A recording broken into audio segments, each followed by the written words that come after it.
क्या आपको पता है, महाभारत का युद्ध किसी बाहरी दुश्मन ने नहीं बल्कि घर के अंदर बैठे एक अपने ने शुरू करवाया था। क्या आपको पता है, इतिहास के सबसे बड़े साम्राज्य उस दिन नहीं गिरे जिस दिन दुश्मन ने सीमा पर हमला किया, बल्कि उस दिन गिरे जिस दिन महल के अंदर बैठा कोई अपना पीठ पीछे दुश्मन से हाथ मिला बैठा। आज मैं आपको एक ऐसा राज बताने जा रहा हूं जो आचार्य चाणक्य ने खुद चंद्रगुप्त को सिखाया था। और यह राज इतना खतरनाक है कि अगर आपने इसे आज नहीं सीखा तो कल आपका सबसे भरोसेमंद इंसान ही आपकी सबसे बड़ी हार का कारण बन सकता है। सबसे डरावनी बात यह है कि दुश्मन कभी दरवाजा खटखटाकर नहीं आता। वह तो मुस्कुराता हुआ आपके साथ बैठकर खाना खाता है, आपके सुख दुख में शामिल होता है और भीतर ही भीतर आपकी जड़ें खोखली करता रहता है। और सबसे चौंकाने वाली बात यह है कि हर धोखे के पीछे एक वजह होती है और वह वजह अक्सर हमारी अपनी एक भूल होती है जिसे हम कभी पहचान ही नहीं पाते। इस वीडियो के अंत तक रुकिए क्योंकि पांचवां और आखिरी संकेत आपकी सोच पूरी तरह बदल देगा और शायद आपको अपने किसी करीबी के बारे में नए सिरे से सोचने पर मजबूर कर देगा। मगध का राज दरबार उस दिन सामान्य दिनों जैसा ही लग रहा था, लेकिन हवा में एक अनकही बेचैनी थी। चाणक्य अपने आसन पर बैठे एक पुराना नक्शा देख रहे थे, गहरी सोच में डूबे हुए, जब चंद्रगुप्त तेज कदमों से भीतर आए। आचार्य, सेनापति विशाखदत्त ने आज सीमा पर सैनिकों की तैनाती बढ़ा दी है, बिना मुझसे पूछे। चाणक्य ने बिना नजर उठाए धीमी आवाज में पूछा, और तुम्हें इसमें कोई परेशानी है? चंद्रगुप्त थोड़ा तेज स्वर में बोला, विशाखदत्त मेरे बचपन के मित्र हैं, हम साथ बड़े हुए हैं, साथ युद्ध लड़े हैं, मुझे उन पर पूरा भरोसा है। चाणक्य ने आंखें उठाईं और हल्की सी मुस्कान के साथ कहा, राजन, भरोसा वो दीपक है जो अंधेरे में सबसे पहले बुझता है, और सबसे बड़ी बात, वह उसी हाथ से बुझता है जिसने कभी उसे जलाया था। क्या तुमने कभी सोचा कि जो व्यक्ति तुम्हारे सबसे नजदीक है वही तुम्हारी सबसे बड़ी कमजोरी भी जानता है, वही तुम्हारे दिल की हर बात, हर डर, हर राज जानता है। चंद्रगुप्त थोड़ा असहज हो गया। आचार्य, आप विशाखदत्त पर शक कर रहे हैं? वे तो हर युद्ध में मेरे साथ रहे हैं, उन्होंने मेरी जान बचाई है। चाणक्य धीरे से उठे और खिड़की के पास चले गए। बाहर डूबते सूरज को देखते हुए बोले, मैं शक नहीं कर रहा राजन, मैं सिर्फ यह सिखा रहा हूं कि एक राजा को कभी भी अपनी आंखें बंद नहीं करनी चाहिए, चाहे सामने वाला कितना भी अपना क्यों ना लगे। सच तो यह है कि पिछले 3 महीनों से मैं विशाखदत्त की हर गतिविधि पर गुप्त रूप से नजर रखे हुए हूं। चंद्रगुप्त चौंक गया, लगभग गुस्से में बोला, आपने यह सब मुझे बताया क्यों नहीं आचार्य? यह तो विश्वासघात है। चाणक्य ने शांत स्वर में कहा, क्योंकि अगर मैं तुम्हें पहले बताता तो तुम्हारा मोह, तुम्हारा पुराना जुड़ाव तुम्हें सच देखने ही नहीं देता। मोह हमेशा सत्य से पहले आता है और यही मनुष्य की सबसे बड़ी कमजोरी है। अब ध्यान से सुनो। विशाखदत्त हर महीने एक गुप्त संदेश वाहक के जरिए किसी बाहरी व्यक्ति से मिलते हैं। वह मुलाकात हमेशा अमावस्या की काली रात होती है, हमेशा नगर के बाहर उस पुराने वीरान शिव मंदिर में जहां कोई नहीं जाता। चंद्रगुप्त का चेहरा एकदम उतर गया, जैसे किसी ने उस पर ठंडा पानी डाल दिया हो। यह तो असंभव है आचार्य, विशाखदत्त ऐसा क्यों करेंगे? उन्हें किस चीज की कमी है? चाणक्य ने गहरी सांस लेते हुए कहा, हर गद्दारी के पीछे कारण होता है राजन। कभी लालच, कभी ईर्ष्या, कभी कोई पुराना अपमान जो दिल में कांटे की तरह दबा रह जाता है और धीरे धीरे जहर बन जाता है। तुम्हें याद है 2 साल पहले जब विशाखदत्त ने सेनापति पद मांगा था और तुमने वह पद उनकी जगह किसी और को दे दिया था? चंद्रगुप्त की आंखें फैल गईं, जैसे कोई पुरानी याद अचानक ताजा हो गई हो। हाँ, मुझे याद है, लेकिन उन्होंने तो कभी एक शब्द भी शिकायत का नहीं कहा। वे हमेशा मुस्कुराते हुए मिलते रहे। चाणक्य ने गंभीर स्वर में कहा, और यही सबसे खतरनाक संकेत है राजन। जो इंसान जुबान से शिकायत नहीं करता वही मन में सबसे गहरा जहर पालता है। बाहर से मुस्कुराना और अंदर से जलते रहना, यही सबसे खतरनाक दुश्मन की असली पहचान है। और यही वजह है कि ऐसे दुश्मन को पहचानना सबसे मुश्किल होता है। चंद्रगुप्त की आवाज कांप रही थी। तो अब हमें क्या करना चाहिए आचार्य?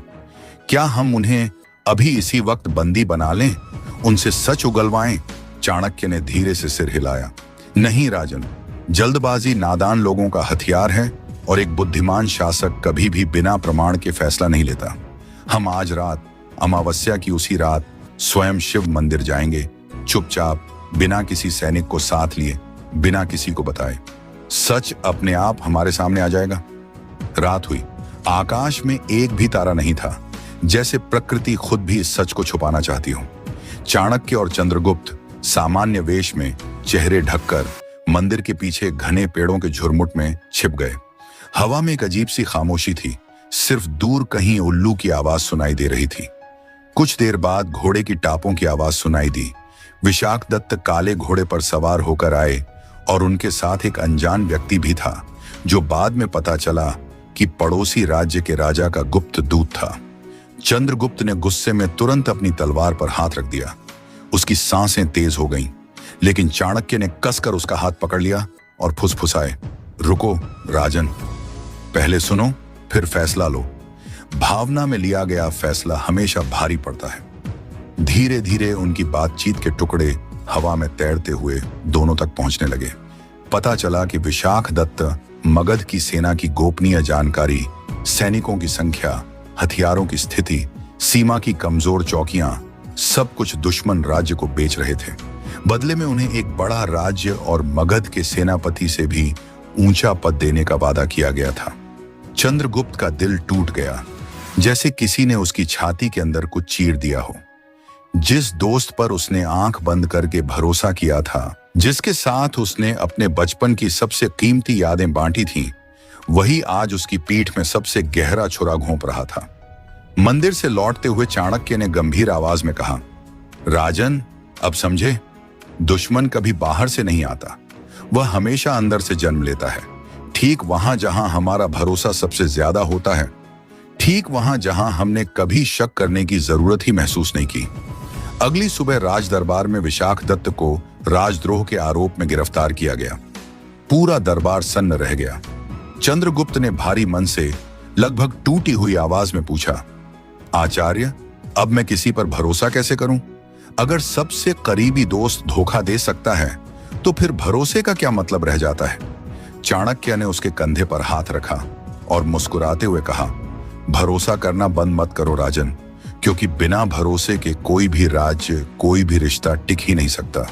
बस आंखें और दिमाग हमेशा खुले रखना सीखो।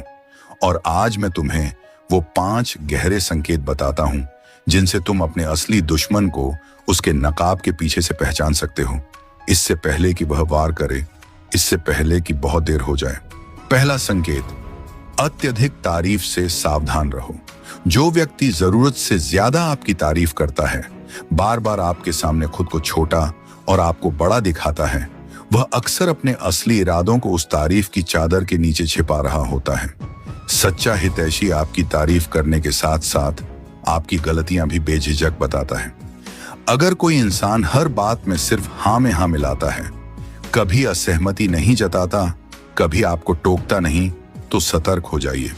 असली दोस्त कभी कभी आपसे टकराव भी करता है, बहस भी करता है, क्योंकि वह आपकी भलाई चाहता है, न कि सिर्फ आपकी नजरों में अच्छा बना रहना।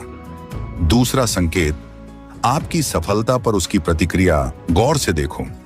जब आपको कोई बड़ी सफलता मिलती है, कोई खुशखबरी मिलती है, तो ध्यान से देखिए कि सामने वाले की आंखों में सबसे पहला भाव क्या आता है। सच्ची खुशी और बनावटी मुस्कान में एक बहुत बारीक लेकिन साफ फर्क होता है। अगर कोई आपकी उपलब्धि सुनकर तुरंत बात बदल दे, या उसकी मुस्कान एक पल देर से आए, या तारीफ बहुत छोटी और औपचारिक लगे, तो समझ जाइए कि उसके मन में कहीं ना कहीं ईर्ष्या पल रही है। चाणक्य कहते हैं, जो आपकी खुशी में सच में खुश ना हो, वह आपके दुख में भी कभी सच में दुखी नहीं होगा। तीसरा संकेत, आपकी पीठ पीछे उसकी बातें जांचो। यह सबसे महत्वपूर्ण और सबसे गहरा संकेत है। कोई इंसान आपके सामने कैसा व्यवहार करता है, इससे कहीं ज्यादा जरूरी है कि वह आपकी गैर मौजूदगी में, आपकी अनुपस्थिति में क्या कहता है, क्या करता है। समय समय पर भरोसेमंद लोगों से यह जानने की कोशिश करें कि वह व्यक्ति आपके बारे में दूसरों से क्या बात करता है। अगर आपको बार बार यह पता चले कि वह आपकी छोटी छोटी निजी बातें दूसरों को बता रहा है या आपकी कमजोरियों का, आपकी असफलताओं का मजाक उड़ा रहा है, तो यही आपकी सबसे बड़ी चेतावनी है। इसे नजरअंदाज मत कीजिए। चौथा संकेत, जरूरत के समय उसकी मौजूदगी परखो। मुसीबत का समय, संकट की घड़ी सबसे बड़ा सच्चा दर्पण होता है। जो लोग सिर्फ आपके अच्छे दिनों में, आपकी सफलता के समय आपके आसपास मंडराते हैं और मुश्किल वक्त आते ही अचानक गायब हो जाते हैं, फोन उठाना बंद कर देते हैं, वे स्वार्थी रिश्ते के सबसे साफ लक्षण हैं। असली अपनों की पहचान तब होती है जब आप सबसे कमजोर, सबसे टूटी हुई स्थिति में हों और वे फिर भी चुपचाप आपके साथ खड़े रहें, बिना कुछ मांगे। पांचवां और सबसे गहरा, सबसे जरूरी संकेत, अपनी खुद की कमजोरी को पहचानो। चाणक्य कहते हैं, सबसे बड़ा दुश्मन कभी कभी बाहर होता ही नहीं, वह हमारे अपने भीतर होता है। अंधा भरोसा, जरूरत से ज्यादा भावुकता और अपनी कमियों को स्वीकार न करने की जिद, यही वो 3 कमजोरियां हैं जिनका फायदा हर चालाक और चतुर दुश्मन उठाता है। जब तक आप अपनी इस भीतरी कमजोरी को स्वयं नहीं पहचानते, तब तक बाहर का कोई भी इंसान, चाहे कितना भी शातिर क्यों ना हो, आपको इतनी आसानी से धोखा नहीं दे सकता। सच तो यह है राजन कि हमारा सबसे बड़ा रक्षक और सबसे बड़ा शत्रु दोनों हमारे अपने भीतर ही बसते हैं। इसलिए हर रिश्ते में भरोसा जरूर कीजिए, क्योंकि भरोसे के बिना जीवन जीना असंभव है। लेकिन साथ ही अपनी आंखें और अपना दिमाग हमेशा खुले रखिए। यही आचार्य चाणक्य की सबसे बड़ी और सबसे गहरी सीख है, जो आज भी उतनी ही सच है जितनी हजारों साल पहले थी।